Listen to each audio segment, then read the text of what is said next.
Hi, and welcome to Carolina Varsity's look at the 2013 season. We're going to take a look at the Week 4 Charlotte-Mecklenburg best to last.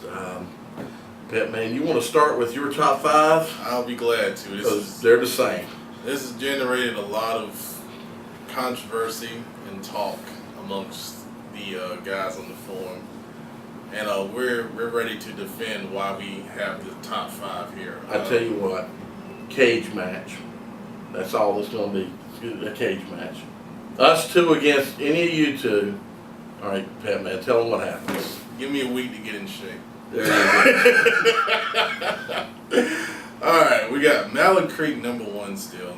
Hough at number 2, Independence at 3, Butler 4, and West Meck at number 5. And the one that has generated the most talk is Hough being moved up to number 2.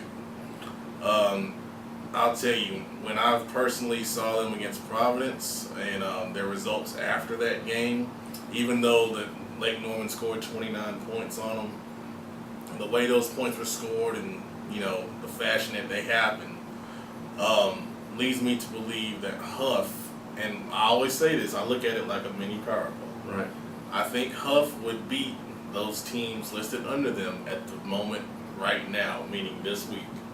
That's why we do this on a week-to-week basis. It's not based on, overall, if this team is just better than this team overall. It's at the moment, the way the teams are playing, and with Independence performance against Olympic, and Hough's performance, with Lake Norman, I just feel like it'd be a very close game, and we're gonna see it in 2 weeks. That's right.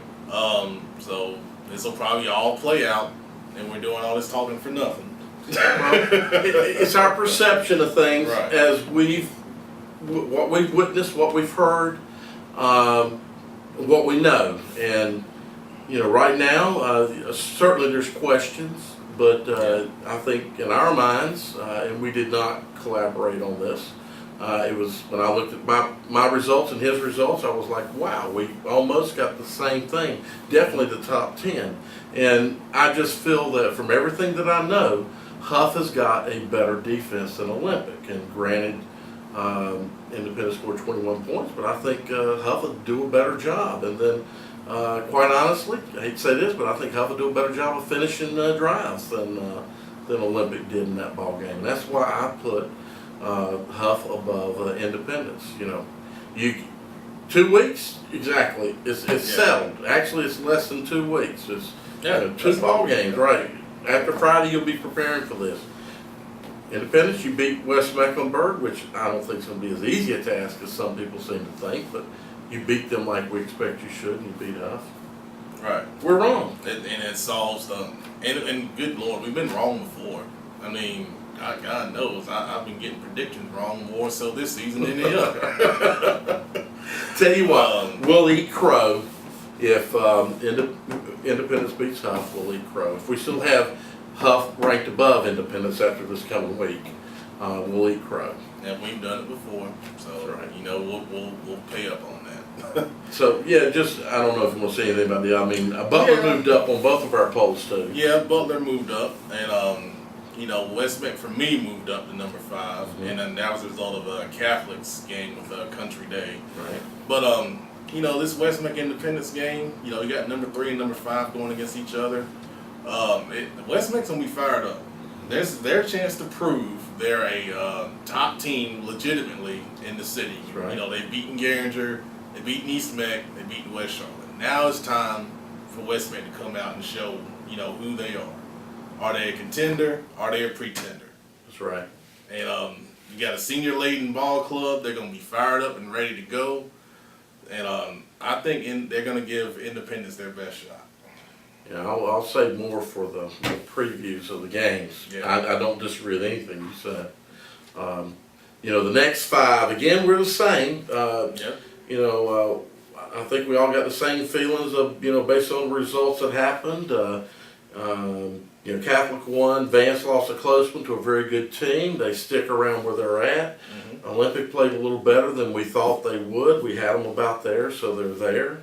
Rocky River, They won. They won. Exactly. Not letting themselves slip too much, and then it just starts getting a question of who's going to get in that next group next, and we're talking about the 6 through 10 group. Exactly.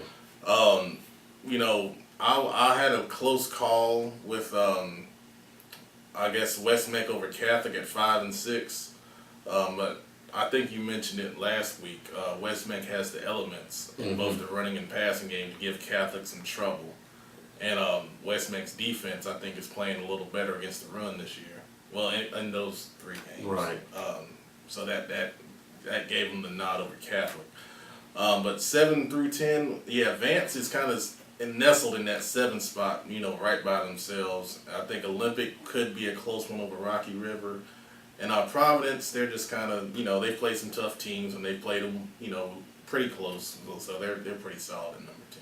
Yeah, I do want to say I didn't say Vance is right on I think Vance, Catholic, and West Mecklenburg, are all real close together in my mind of where to put them. Right. Because, I can see situations where any one of those could beat each other. Vance was real close to jumping to 5, so I just want to throw that out there, Vance.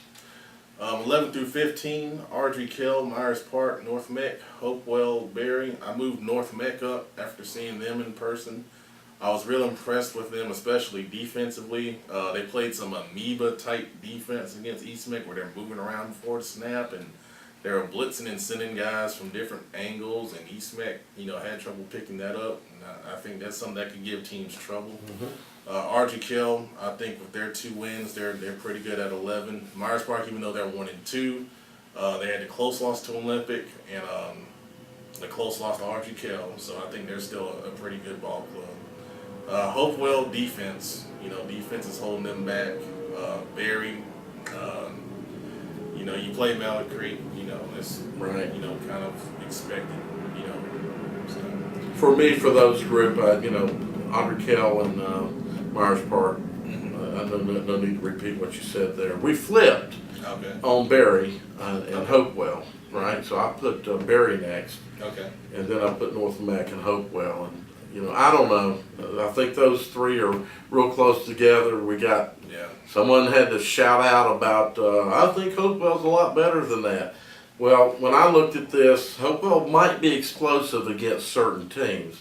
I don't know that they can be explosive against all these teams above. The thing with Hopewell is they can't stop people. Exactly. And you can score, and we've seen this the same story. We saw it last year. You can score all you want, but if you can't stop people, you're going to be in that 4 to 5 win range and, slipping into playoffs and hoping you can upset them. Let me tell you a perfect story of that. When my son played, and there was a lot of bragging on the team about we're averaging 31, 32 points a ball game, which was really good.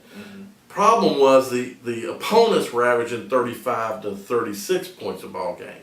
So what did that mean? You're scoring a lot of points, but you're getting beat every week. So you got to have defense to go with that explosive offense. And and Coach Jenkins knows that. Oh, He's a defensive guy. He stated the program isn't where he wants it to be. So, that's a work in progress. It's a work in progress. Last tier, 16 through 20, South Meck, I still have above Harding, even though Harding's 2-0. They've beaten 2 of the lowest teams and rated in the city. South Meck, Harding, West Charlotte, East Meck, and Garinger are my final 5. South Meck, still 1 offensive touchdown all season. And Langston pointed it out in his article. That game with Harding coming up in 2 weeks. After Harding has East Meck, Harding could start 4-0. Well, I wouldn't have said that in the beginning of the season. Mr. Honda, as you probably saw, started this little power pole thing, and we were talking about Harding, and I actually made the comment that Harding could be 5-2 after 7 ball games. And you look at the schedule, and there's 2. I don't think they're got a chance in hell of winning, but there's 5. There's a few more ball games they have the potential to win because there are these teams down here in the bottom. Right. So exactly, Harding could have that best start since 2007. 2003 they started 5-0. I was there. But 2007, wasn't that an 8-win, 7 That was some of those were forfeits. Right. Okay. In the end, it ended up being an 8-win. Okay. So anyway, yeah, Langston was correct. Harding's Harding's playing the worst in the city that are last place team. So Right. Harding needs to win these ball games. We've said they should be 3-0 after this week. Yep. So. Yep. Well, that's our best to last for week 4. Talk about it because you already are, and we know you will. Yep, and the cage is open, baby. So if you want independence above Hough, let me tell you something. I don't have these on for nothing. Thank you. I don't know whether to leave that in or not. Oh, I don't think anybody